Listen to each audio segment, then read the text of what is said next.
GeM பக்தி channel நேயர் அனைவருக்கும் இனிய காலை வணக்கங்கள். இன்றைய விசேஷங்களை முதலில் பார்ப்போம். சோபக்கிருது வருஷம் தை மாதம் 17ஆம் தேதி புதன்கிழமை 31/1/2024 தேய்பிறை பஞ்சமி காலை 9:50 வரை. அதன் பிறகு சஷ்டி திதி. ஹஸ்த நட்சத்திரம் இரவு 11:18 வரை. யோகம் சரியில்லை. அதன் பிறகு சித்திரை சித்த யோகம். ராத்திரி 11:00 மணி சித்த யோகம் மாதிரி என்ன சார் பண்ண போகிறோம் அப்படின்னு கேட்கலாம். அது சில குறிப்பிட்ட ஜென்ம நட்சத்திரம் குறிப்பு எழுதும்போது இந்த குறிப்பு தேவைப்படுது. அந்த யோகம் சரியில்லாத நேரத்தில் பிறக்கிற குழந்தைக்கும் யோகம் நல்லா இருக்கிற குழந்தைக்கும் வித்தியாசம் இருக்கும். அதெல்லாம் ஜாதகம் எழுதும்போது உங்களுக்கு இந்த குறிப்புகள் நிச்சயமாக உதவும். 12 ராசிகளுக்கான ராசி பலன்களை தொடர்ந்து பார்ப்போம். முதலாவதாக நாம் பார்க்க போவது மேஷராசி. மேஷராசியின் சின்னம் என்று சொல்லப்படுவது ஆடு. அந்த ஆடு என்று சொன்னாலும் இவர்களுடைய குணாதிசயம் என்ன என்றால் எதிலும் முதன்மை. இந்த அஸ்வினி, பரணி, கிருத்திகை நட்சத்திரங்கள் பார்த்தீங்கன்னா முதல் 2 ரோலில் இருப்பாங்க ஸ்கூல்லேயே. ஃபர்ஸ்ட் ரோல் ஸ்டூடெண்ட்ஸ் இவங்கள்லாம் தான். எதிலும் முதன்மை. இவங்களை நம்பி எந்த ஒரு விஷயத்தையும் கொடுக்கலாம். ஃபஸ்ட் கிளாஸாக அருமையாக ஒரு ப்ரோக்ராமை பண்ணி ஆர்கனைஸ் பண்ணக்கூடிய ஆட்கள் இவங்க. அப்படிப்பட்ட இவர்களுக்கு 6ஆம் இடத்தில் சந்திரன் ரொம்ப அருமையாக இருக்குது. இன்றைய நாள் ரொம்ப அருமையான நாள் சார். இவங்களுக்கு இப்படித்தான் இல்லை, மெயின் எந்த உடம்புல என்ன டிசீஸ் இருக்கோ எது இருந்தாலும் சரி க்யூர் ஆகிடும். இன்றைக்கி நல்ல செய்தி வரும். சார் உங்களை டெஸ்ட்லாம் எடுத்து பார்த்தா ஒன்றும் இல்லை, தாராளமாக நல்லா சந்தோஷமாக இருங்க அப்படிங்கிற மாதிரியான ஒரு அருமையான செய்தி வரக்கூடிய நல்ல நாள். எதிரிகள் அவங்களே காம்ப்ரமைஸ் பேசுவாங்க. சார் நம்ம பேசுவோம் சார் உட்காந்து இந்த பிரச்சனைக்கு அப்படிங்கிற அவங்களே சமாதானத்துக்கு வரக்கூடிய ஒரு அருமையான நல்ல நாள். போஜன சுகம், தூக்க சுகம், புதுசாக ஆடை ஆபரண சேர்க்கை, இந்த மாதிரி எல்லாமே அருமையாக இருக்கக்கூடிய ஒரு நல்ல நாள். ஆனால் இவர்களுடைய செவ்வாயுடைய சஞ்சாரம் பார்த்தீங்கன்னாக்கா கொஞ்சம் சரியில்லை சார். மேஷராசிக்கு செவ்வாய் தான் அதிபதி. அவர் இவருடைய ராசிக்கு 9ஆம் இடத்துல உட்காந்துருக்காரு. அதனால் என்ன சார் ஆகும் அப்படின்னு பார்த்தீங்கன்னா பணம் கொஞ்சம் கைவிட்டு போயிட்டே இருக்கும். அதான் சொன்னேன், இன்னைக்கு நோய் போயிடுத்து தீர்ந்துடுத்துன்னு உங்களுக்கு ரிசல்ட் வந்தாலும் இந்த செவ்வாயுடைய சஞ்சாரம் இருக்குது அங்கே 9ஆம் இடத்துல. அதனால் தொடர்ந்து ஏதோ ஒரு வியாதி இருக்க மாதிரி ஒரு பிரச்சனை உங்களுக்குள்ளேயே தோணும். பெண்களாக இருந்தாலும் அவங்க சம்மந்தப்பட்ட பிரச்சனைகள், செவ்வாய் விருச்சிக ராசிக்காரர்களுக்கு ரத்த சம்மந்தப்பட்ட பிரச்சனைகள் அடிக்கடி வரும். அது ஒரு காரணம். புதுசாக ஏதாவது ட்ரை பண்ணிங்கன்னா அது கொஞ்சம் லேட் ஆகும் சார். அது சொல்லிடணும். ஏன்னா செவ்வாயுடைய சஞ்சாரம் பற்றி யாரும் அதிகமாக சொல்ல மாட்டாங்க. பட் 9ஆம் இடத்துல செவ்வாய் இருக்கும்பொழுது தோல்வி சக்ஸஸ் ரேட் கொஞ்சம் கம்மி சார். அதனால் புதிய முயற்சிகளை தவிர்க்கிறது ரொம்ப நல்லது. அதான் சொல்கிறேன், உங்களுக்கு தனம் கொஞ்சம் கையை விட்டு போய்கிட்டே இருக்க மாதிரி இருக்கும். வீண் செலவு வரத்துக்கு வாய்ப்புகள் அதிகமாக இருக்குது. 2வது உங்களுடைய ராசியிலே ஜென்ம குரு வேறு இருக்குது. 12ஆம் இடத்துல ராகு இருக்குது. அதனால் உங்களுடைய கோச்சாரங்கள் பார்த்தீங்கன்னாக்கா 6ஆம் இட சந்திரன் மட்டும்தான் உங்களுக்கு அனுகூலமாக இருக்குது. மற்றபடி ஜென்ம குரு ஏதாவது ஒரு மனக்கவலையை கொடுத்துக்கிட்டே இருக்கும். 12ஆம் இட ராகும் உங்கள் காசு பணத்தெல்லாம் எப்படி எப்படிலாம் உங்களை ஏமாற்றி உங்களை வேறு வேறு அதை சொல்லுவாங்க சரிங்களா, கவர்ந்து இருக்கிறதுன்னு, அந்த மாதிரி கவர்ச்சியில் பணத்தை விட்டுறது, இந்த மாதிரியான விஷயங்களுக்கு நீங்கள் கொஞ்சம் எச்சரிக்கையாக இருக்கிறது நல்லது. முருகப்பெருமானை வழங்கினீங்கன்னா இந்த மாதிரி கிரகங்களால் வரக்கூடிய எல்லா பிரச்சனையும் அவர் பார்த்துப்பார். அடுத்தது நம்ம பார்க்க போகிற ராசி ரிஷபராசி. ரிஷபராசிக்கு 5ஆம் இடத்தில் சந்திரன் 5ல் இருந்தாலும் இவர்களுக்கு அஷ்டமத்தில் செவ்வாய் அஷ்டமத்தில் இருந்தால் என்ன சொல்லாகும், கொஞ்சம் ரத்த சம்பந்தப்பட்ட பிரச்சனைகள் வரலாம். ரத்த சம்பந்தப்பட்ட பிரச்சனை என்ன சார் அப்படின்னா கீழ்வுறது, அடிப்படுறது, அந்த மாதிரியான விஷயங்கள் கொஞ்சம் இவங்களுக்கு இருக்கலாம். இலுமலில் இலும்பும்போது மூக்கில் ரத்தம் வருது, இந்த மாதிரி இஎன்டி ப்ராப்ளம் இதெல்லாம் கூட வரலாம். பித்த மயக்கம் அடிக்கடி வரலாம். இதெல்லாம் செவ்வாய் 8ஆம் இடத்துல இருக்கிறதால வர்றது. சந்திரனும் உங்களுக்கு 5ல் இருக்குது. பூர்வீக சொத்தில் ஏதாவது பிரச்சனை இருந்தால் இன்றைக்கி பேசி தீர்த்துக்கலாம். அந்த மாதிரியான ஒரு அருமையான அமைப்பு.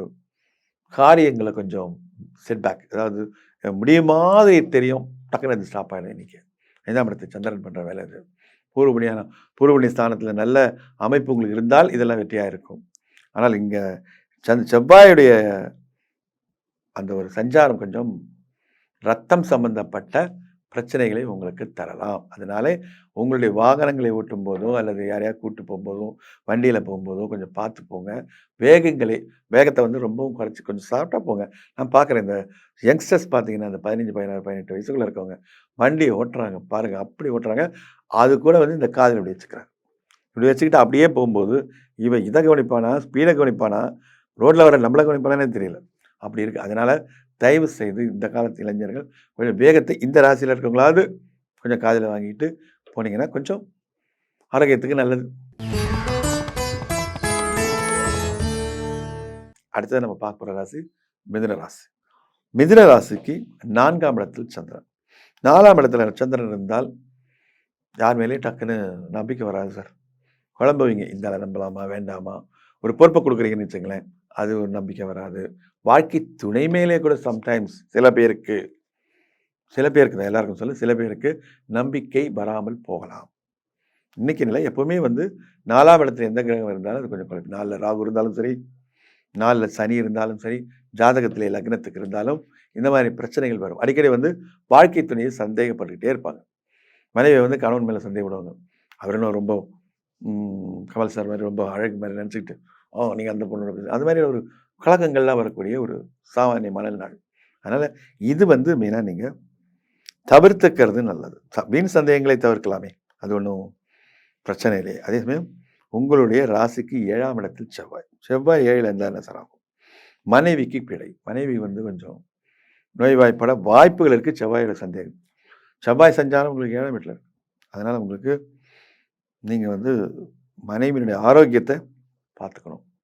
எதிரிகளால் தொல்லை கொஞ்சம் இருக்கலாம். வீண் அலைச்சல், தேவையில்லாத ஒரு பிரச்சனைகள்லாம் போய் சுத்தி பார்த்துட்டு வரீங்க, ஒண்ணும் வேலைக்கு ஆகாது. அந்த மாரியான ஒரு சந்தர்ப்பங்களை இந்த செவ்வாய் கிரகம் உங்களுக்கு குடுத்துக்கிட்டு இருக்கு. இன்னும் கொஞ்ச நாள் இருக்கும். அதே இடத்துல இருக்கும். அப்புறம் தான் மாறும். அது மாறத்துக்கு இன்னும் டைம் இருக்கு. அதனால இந்த மாரி விஷயங்கள்லேருந்து நீங்க தப்பிச்சுக்கிறதுக்கு, நீங்க வணங்க வேண்டிய தெய்வம் குருவாயூர் கிருஷ்ணன். குருவாயூர் கிருஷ்ணனை வழிபட இந்த பிரச்சனைகள்லேருந்து கொஞ்சம் வெளியில வரலாம். அடுத்ததா நம்ம பார்க்க போற ராசி கடகராசி. கடகராசிக்கு ரொம்ப நல்லா இருக்கு சார். 3ஆம் இடத்தில் சந்திரன். சந்திரன் மூலம் என்னென்ன சார் லாபம்?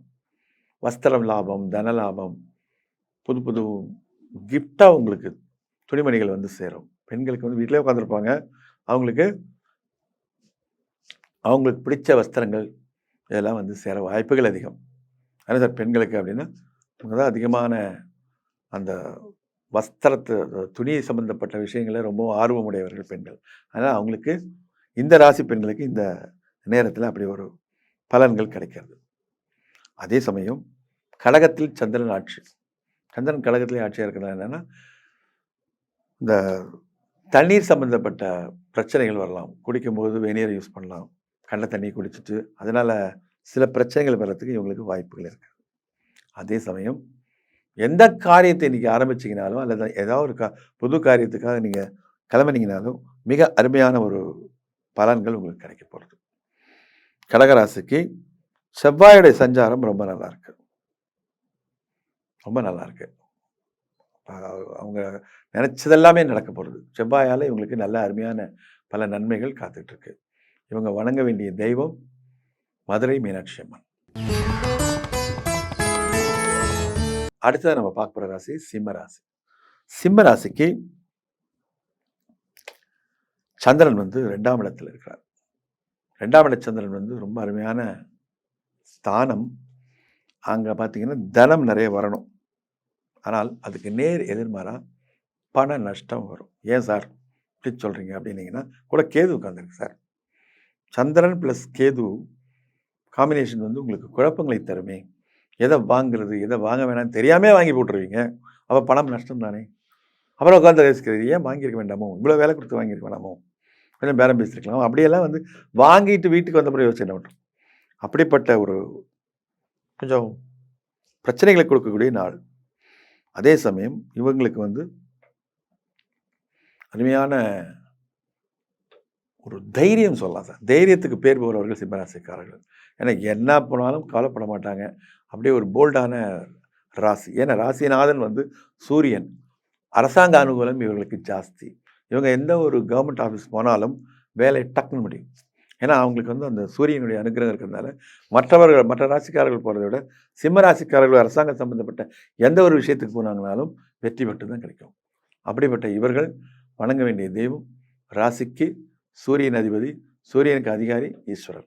அதனால் சிவ வழிபாடு இவர்களுக்கு வளம் தரும் வழிபாடு.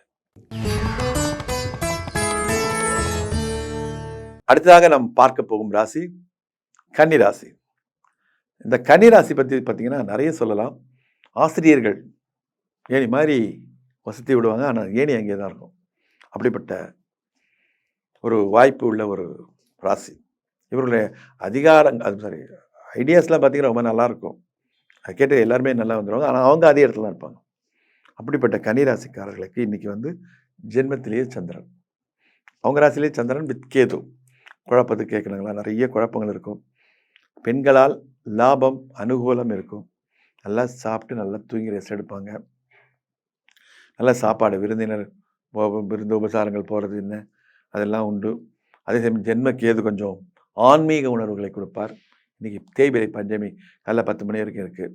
வராகியம்மனை போய் வழிபட்டிங்கன்னா அவ்வளோ அருமையான நல்ல பலன்கள்லாம் கிடைக்கும்.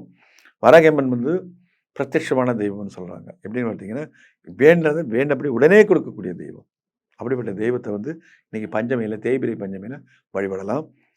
மேலும் வந்து இவர்களுக்கு 4ஆம் இடத்தில் செவ்வாய் சஞ்சாரம். அதனால் என்ன ஆகும்னா 4ஆம் இடத்தில் செவ்வாய் சஞ்சாரம் வந்து துஷ்டர்கள் சேர்க்கையை கொடுக்கும். அதனால் புதிய நட்புகளை சேர்க்கும்போது கொஞ்சம் பார்த்து சேருங்க. தொடர்ந்து உங்களுக்கு நல்ல அனுகூலமான பலன்கள் கிடைக்கணும் அப்படின்னா வாராகியம்மன் வழிபாடு மற்றும் மகாவிஷ்ணு வழிபாடு பலம் தரும் வழிபாடாக அமையும். அடுத்ததாக நம்ம பார்க்க போகிற ராசி துளாராசி.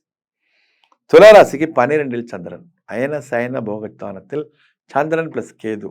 கேட்கவே வேணாம். துர்சப்பனங்கள் வரலாம், தேவையற்ற கனவுகள், தேவையற்ற செலவுகள், காரியங்களில் தடை தாமதம் இதெல்லாம் வரும். இது 12ஆம் இடத்துல சந்திரனும் கேதுவும் சேர்ந்த சதி. நாங்கள் ஒன்றும் பண்ணல, உங்கள் ராசிக்கே உண்டானது. அதே சமயம் துளாராசிக்காரர்கள் உழைப்பிற்கு அஞ்சாதவர்கள், அடுத்தவர்களுக்கு உதவுவதில் முதலாள நிற்பாங்க.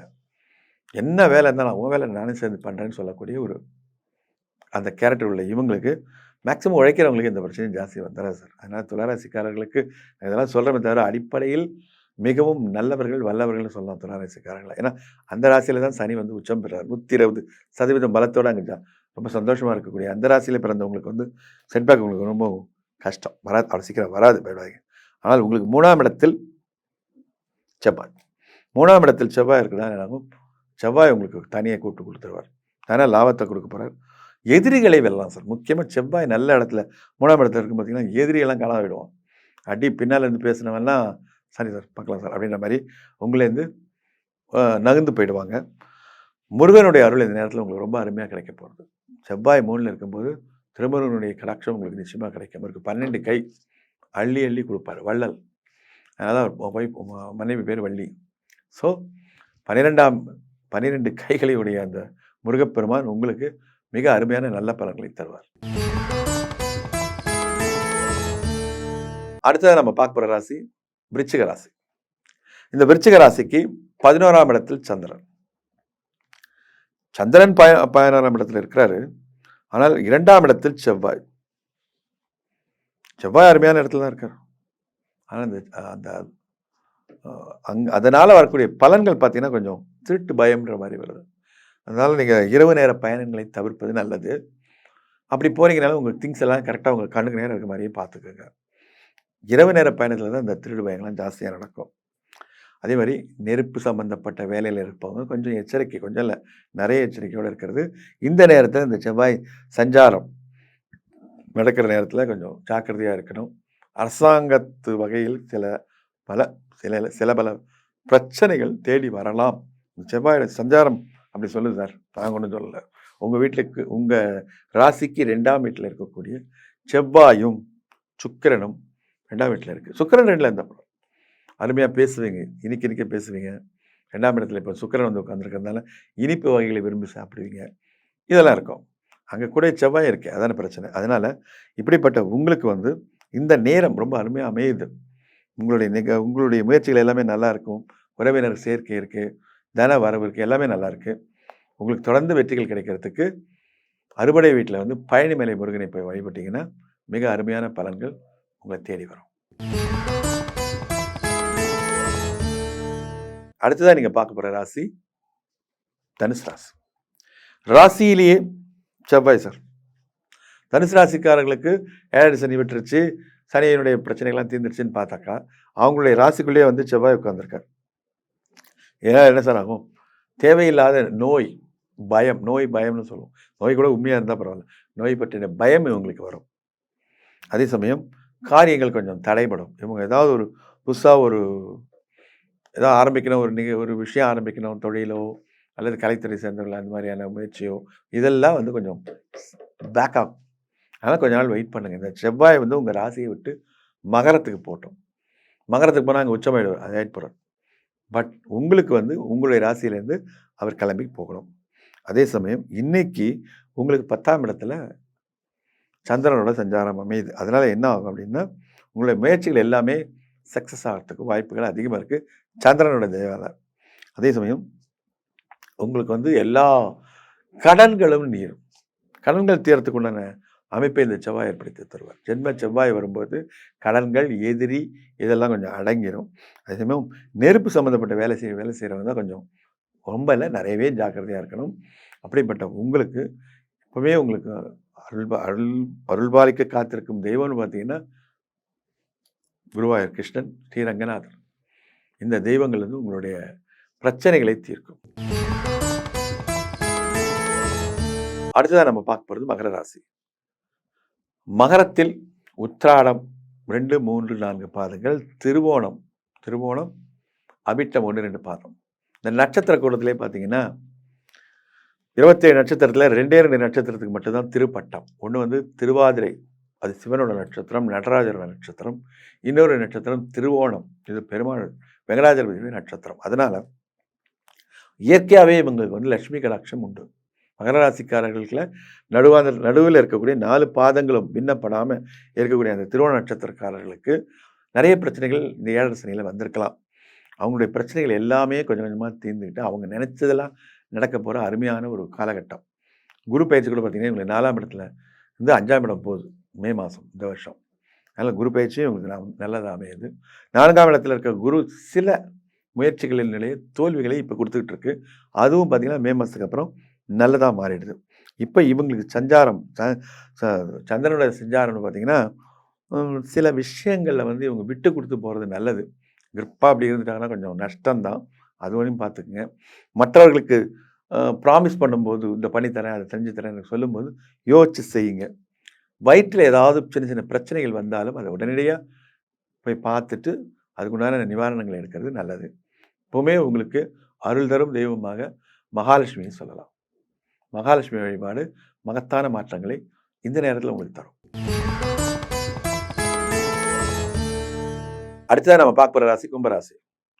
இந்த கும்பராசி அமைதியான ராசி. வீண் வம்பு வழக்கெல்லாம் போக மாட்டாங்க. அவங்க உண்டு, அவங்க வேலை உண்டுன்னு இருப்பாங்க. கேட்டால் பதில் சொல்லுவாங்க, தெரிஞ்சாலும் கேட்கலைன்னா பதில் சொல்ல மாட்டாங்க. அவங்களுக்கு விஷயம் தெரிஞ்சால் கூட நீங்கள் என்ன கேட்கல நான் சொல்லலை அப்படின்னு இருப்பாங்க. ஆனாலும் நல்ல தன்மையான குணங்கள் கொண்டவர்கள். இப்படிப்பட்ட இவங்களுக்கு இப்போ நடந்துட்டு இருக்கிறது ஜென்ம சனி. இவங்க ராசியிலே சனி உட்கார்ந்துருக்கு. 2வது இன்றைக்கி சந்திராஷ்டமம். 8ஆம் இடத்துல சந்திரனுடைய சஞ்சாரம். சந்திராஷ்டமம்லாம் ஒன்றும் பெரிய அளவில் பயப்பட வேண்டிய அவசியமே கிடையாது. உங்களுடைய வழக்கமான தொழில், வியாபாரம், உத்தியோகம், வீட்டில் உள்ளவங்களுக்கு அவங்கவுங்க வேலை இதில் இருந்தாலே போதும். வெளியிடங்களுக்கு போகும்போது விலை உயர்ந்த பொருட்கள்லாம் எடுத்துகிட்டு போகாதீங்க. ஒரு இதில் சொல்லுவார் ஒருத்தர் பெரியவர், அந்த சேனலில் சொல்லுவார், செல்லுக்கு வந்து சின்ன செல் ஒன்று வாங்கி வச்சுக்கோங்க, போனால் கூட அந்த செல்லு போயிடும் அப்படிங்கிற மாதிரி. அது மாதிரி பண்ணுங்கள். பெரிய செல் ஒன்று வச்சுக்கிறது தான், கூட சின்ன விலையை இந்த பேசிக் செல் ஒன்று வச்சுக்கிறது தான், வெளில போனால் அதை யூஸ் பண்ணுறது தான், இதெல்லாம் சொல்லுவாங்க. அதெல்லாமும் கடைபிடிங்க. ஆனால் உங்களுக்கு வந்து செவ்வாயுடைய சஞ்சாரம் ரொம்ப நல்லா இருக்குங்க. செவ்வாய் வந்து உங்களுக்கு 11ஆம் இடத்துல இருக்கார். 11ஆம் இடத்துல இருக்கக்கூடிய செவ்வாய் வந்து பண வரவை நிறைய கொடுக்க போகிறார். நாங்கள் செவ்வாய் வந்து எப்படிங்க கொடுப்பாருன்னா செவ்வாய் சம்மந்தப்பட்ட வழியில் கொடுப்பார். நிலப்பலன்கள் இதிலெல்லாம் கொடுப்பார். நல்ல சுகமான உறக்கம், உறைவிடம் இதெல்லாம் அமையும். உங்களுக்கு அருள் தரும் தெய்வமாக எப்போவுமே நீங்கள் வணங்க வேண்டிய தெய்வம் ஆஞ்சநேயர்.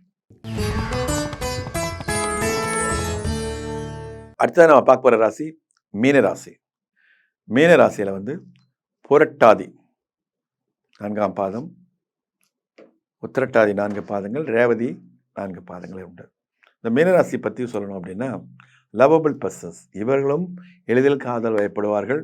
இவர்களையும் எளிதாக மற்றவர்களால் கவரப்படுவார்கள். அப்படிப்பட்ட இவர்களுக்கு நல்ல நேரம் தான் இது. எப்படின்னு கேட்டிங்கன்னா 2ஆம் இடத்தில் குரு, வாக்கில் குரு இருக்குது, தனஸ்தானத்தில் குரு இருக்குது. இப்போ கோச்சாரப்படி இவங்களுக்கு ஏப்ரல் மாதம் வரைக்கும் கொடி கட்டி பறக்கலாம். ஒரே ஒரு பிரச்சனை, ஜென்மத்தில் ராகு. அதுவும் வந்து சரியான பரிகாரங்கள் பண்ணும்போது அதனுடைய வேகமும் குறையும். இன்றைக்கி பார்த்திங்கன்னா இவங்களுக்கு மீனராசிக்காரர்கள் 7ஆம் இடத்தில் சந்திரனுடைய சஞ்சாரம் அமைகிறது. மனைவி வகை தம்பதிகள் பிரச்சனைகள் ஏதாவது இருந்தால் இன்றைக்கி சுமூகமாக தீர்க்கப்படும். அதே நேரத்தில் 3ஆம் நபர் வழிபாடை இவர்கள் தவிர்க்க வேண்டும். இவங்க பிரச்சனையை இவங்களே தான் தீர்த்துக்கணும். 3ஆம் நபர் தலையிட்டு வந்ததுனாக்கா அவ்வளோ நல்லா இருக்காது. அதனால் 3ஆம் நபர் தலையீடு இல்லாமல் இருந்தால் இவர்களுக்கு பிரச்சனையே கிடையாது. அப்படிப்பட்ட ஒரு ஜாதகம் இவங்களுக்கு. மீனராசிக்காரர்கள் வந்து டக்குன்னு எல்லாத்தையும் நம்பிடுவாங்க. யாராவது ஏதாவது சொன்னால் நம்பிடுறது. அப்படிப்பட்ட ஒரு குணம் வந்து இவர்களுக்கு இருக்குது. இவங்களுக்கு வந்து இப்போ 10ஆம் இடத்துல செவ்வாயுடைய சஞ்சாரம். அது பார்த்திங்கன்னா கொஞ்சம் எதிரிகள் கை ஓங்கும் சார். 10ஆம் இடத்துல செவ்வாய் வரும்போது எதிரிகள் கொஞ்சம் பலமடைவார்கள். ஆல்ரெடி உங்களுக்கு ஜென்ம ராகு. பார்த்துக்கோங்க. நீங்கள் வணங்க வேண்டிய தெய்வம் திருச்செந்தூர் முருகன். இதுவரை 12 ராசிகளுக்கான ராசி பலன்களை சுருக்கமாக பார்த்தோம். ஜோதிட சந்தேகங்களுக்கான கேள்வி பதிலை இன்று பார்ப்போம். ஒரு நேயர் கேட்டிருக்கிறாரு, 7 சனினா என்ன சார்? 7 சனி சொல்லி எல்லாருமே பயமுறுத்துறீங்களே. நாங்கள் ஒன்றும் பயமுறுத்தலை சார். 7 சனினா என்ன அப்படின்னா 2.5 வருஷமாக 3க்கு உள்ளது. 2 6 3 1 7 வருஷம். பின்பகுதி முதுகுன்னு வச்சுக்கலாம். இந்த இடத்துல பிடிச்சா சனி, பெரிய சனி, அது ஒரு 2.5 வருஷம். தலைமையில் ஏறி உட்கார்ந்தா ஜென்ம சனி, அது ஒரு 2.5 வருஷம். அப்படி இறங்கி கீழே பாதத்துக்கு வந்துச்சுன்னா அது பாத சனி, அது ஒரு 2.5 வருஷம். இதுதான் 7 சனின்னு பேர். இந்த 7 சனி ஒன்றும் அப்படி கொடூரமான விஷயம்லாம் கிடையாது சார். உங்களை உங்களுக்கு உணர்த்தணும். உங்களுடைய தகுதி என்ன, உங்களுடைய கெப்பாசிட்டி என்ன, அதுக்கு ஏன் உங்களுக்கு வந்து நீங்கள் இவ்வளோ கீழ்த்தங்கி இருக்கீங்க அல்லது ரொம்ப ஹையஸ்ட்டாக நினச்சிக்கிறீங்க அப்படின்னு உங்களை உணர்த்தக்கூடிய ஒரு உன்னதமான நிலைக்கு பேர் தான் 7 சனி. இந்த 7 சனியை உங்களை சுற்றி இருக்கவங்க யார் இதெல்லாம் காட்டும். அதனால் இந்த 7 சனிக்காக பயப்பட வேண்டியதில் திருநள்ளாறு போயிட்டு சனி பகவானை வணங்கிட்டு வந்தீங்கனாலும் தாராளமாக உங்களுக்கு இந்த 7 சனியுடைய பாதிப்பு குறையும். அதிலே கூட பார்த்திங்கன்னா மகத்தான தப்பாக நம்ம நினச்சிக்கிறதுனா அது சனி கோவில் கிடையாது. அது வந்து தர்பாரண்யேஸ்வரர் அப்படின்னு சிவபெருமானுடைய ஸ்தலம். அங்கே ஒரு பரிவாரத்தில் சனி பகவான் அந்த விக்கிரகத்தை வச்சுருக்காங்க. அவ்வளோதான். அது சனி கோலம் ஆக்கிட்டாங்க. அதுக்கு அந்த செட்டெல்லாம் போட்டுக்கிட்டு அது இதாக பண்ணிட்டு போகிறாங்க. பட் நாம் செய்ய வேண்டியது அந்த நலத்தீர்த்தத்தில் குளிக்கணும், சுவாமியை தரிசனம் பண்ணணும், தர்பா வந்து அங்கே தலை விருட்சம் அதை பார்க்கணும், சனி பகவானுக்கு தீபம் ஏற்றணும். இப்படி பண்ணிட்டா இந்த கும்பராசிக்காரர்களுக்கு ஜென்ம சனி, மீனராசிக்காரர்களுக்கு வந்து பிரயசனி, அதுலேருந்து விடுபடலாம். மீனராசிக்காரர்களுக்கு பிரயசனி, மகர ராசிக்காரர்களுக்கு பாதசனி. இப்படி இருக்குது. இந்த ராசிக்காரர்கள் மட்டும்தான் இல்லை, எல்லா ராசிக்காரர்களும் போகலாம். ஒரு தரம் போய் அந்த சிவபெருமானை தரிசனம் பண்ணலாம். இந்த நாள் இனிய நாளாக அமைக வாழ்த்துக்கள். மீண்டும் நாளை சந்திப்போம்.